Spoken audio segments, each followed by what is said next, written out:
Nafisa Abdullahi, ni na san mahaifiyarta ita ta kawo ta harkar fim, ta kai ta Lenscope Media wajen Sani Mu'azzu. Fim din farko da ta fara yi ba sai wata rana bane, Haja sunansa. So mahaifiyarta ta kawo ta set din.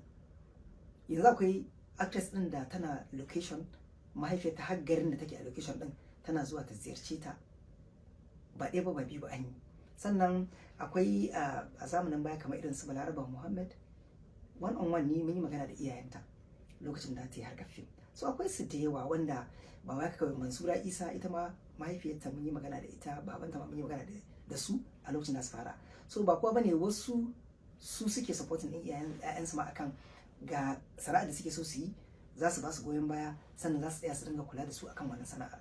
So ba duka bane suke haka. Na farko dai kusan zan ce zan yi wa Allah subhanahu wataala godiya akan haka, saboda mu lokacin da muka shigo harkar fim gaskiya mun zama kamar ƴan uwa ne daga mazan matan mu, haka muke kallon juna. Ba ma kallon juna kamar daga wani guri wannan yake ko daga wuri waccan take, duk muna gani kamar uwa ɗaya muke. Har yanzu akwai da yawa irin su Rahama Hassan, su Fati Muhammad, su in sun gani yaya Ali suke ce ba su daina gaya min wannan kalmar ta yaya ba. Girmamawa ce ta jawo haka. Mun mutunta juna, zaga matsalar waccan ko matsalar wannan ya zama matsalar ka. So abu na farko kenan. So wannan zumuncin gaskiya yana da ƙarfi a tsakaninmu.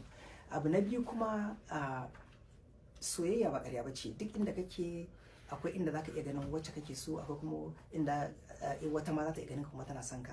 A kuma kowace sana'a kuke. Amma ni yawanci nakan ba da shawara cewa idan za ka yi soyayya ka tabbatar da cewa soyayya ce da za ta yi maka amfani. Misali soyayya ce da za ta iya kai ka ga auratayya.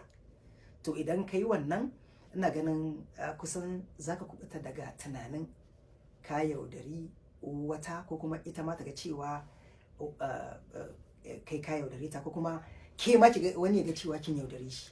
So kusan wannan na daga cikin abin da ya sa wasu suke wa junansu wani irin kallo.